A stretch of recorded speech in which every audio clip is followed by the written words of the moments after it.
అందరికీ నమస్కారం అండి. వెల్కమ్ టు మై ఛానల్ మీ విహాన్. ఈ రోజైతే నేను గోరుచిక్కుడుకాయ కూరను ఎలా చేయాలో మీకైతే చూపించబోతున్నానండి. ఈ కూర కోసం అయితే ముందుగా ఒక బౌల్లో ఒక 2 టీ స్పూన్ల వరకు నూనెను వేసుకోండి. తర్వాత తాలింపు సరుకులండి.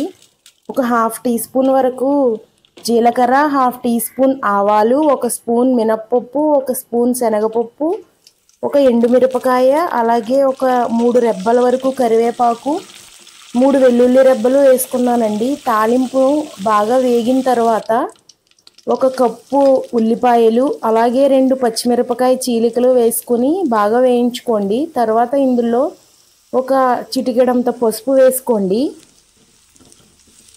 ఉల్లిపాయ ముక్కలను అయితే గోల్డెన్ బ్రౌన్ కలర్ వచ్చేంత వరకు వేయించుకోండి. ఇవి వేగిన తర్వాత కోసుకున్న గోరుచిక్కుడుకాయ ముక్కలను కూడా ఇందులో యాడ్ చేసుకోండి. అలాగే ఇందులో కొంచెం ఉప్పును యాడ్ చేసుకోండి.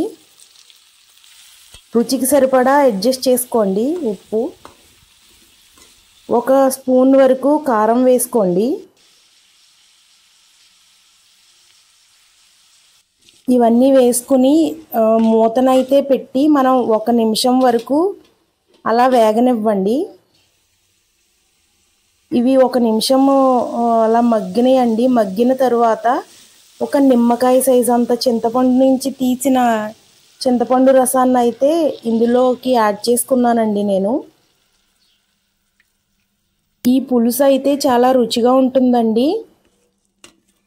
నేనైతే ఇందులో కొంచెం బెల్లం వేసి చేస్తున్నాను. మీకు బెల్లం ఇష్టం లేకపోతే మీరు స్కిప్ చేసేయొచ్చండి. కానీ బెల్లం వేసి చేస్తే ఆ రుచే చాలా బాగుంటుంది. ఒకసారి ఇలా కూడా ట్రై చేసి చూడండి. కూర అయితే చాలా బాగుంటుంది. బెల్లం కూడా వేసుకున్న 2 స్పూన్ల వరకు బెల్లం వేసుకున్నానండి. బెల్లం వేసుకున్న తర్వాత మనం మూతను పెట్టి ఒక 5 నిమిషాల వరకు ఉడికించండి. 5 నిమిషాలు సరిపోతాయండి. 5 నిమిషాల్లో మనకి కూర అయితే తయారైపోతుంది. ఇదిగోండి 5 నిమిషాల తర్వాత మీకు మూతనైతే తీసి చూపిస్తున్నాను. ఇదిగోండి కూర అంతా దగ్గర పడిపోయిందండి. చాలా రుచిగా ఉంటుందండి కూర అయితే. ఒకసారి టేస్ట్ చేసి చూడండి. వీడియో నచ్చితే కనుక లైక్ చేయండి, షేర్ చేయండి, సబ్స్క్రైబ్ చేయండి. మా ఛానల్ సబ్స్క్రైబ్ చేసి సపోర్ట్ చేయండి. థ్యాంక్ యూ అండి. Thank you for watching.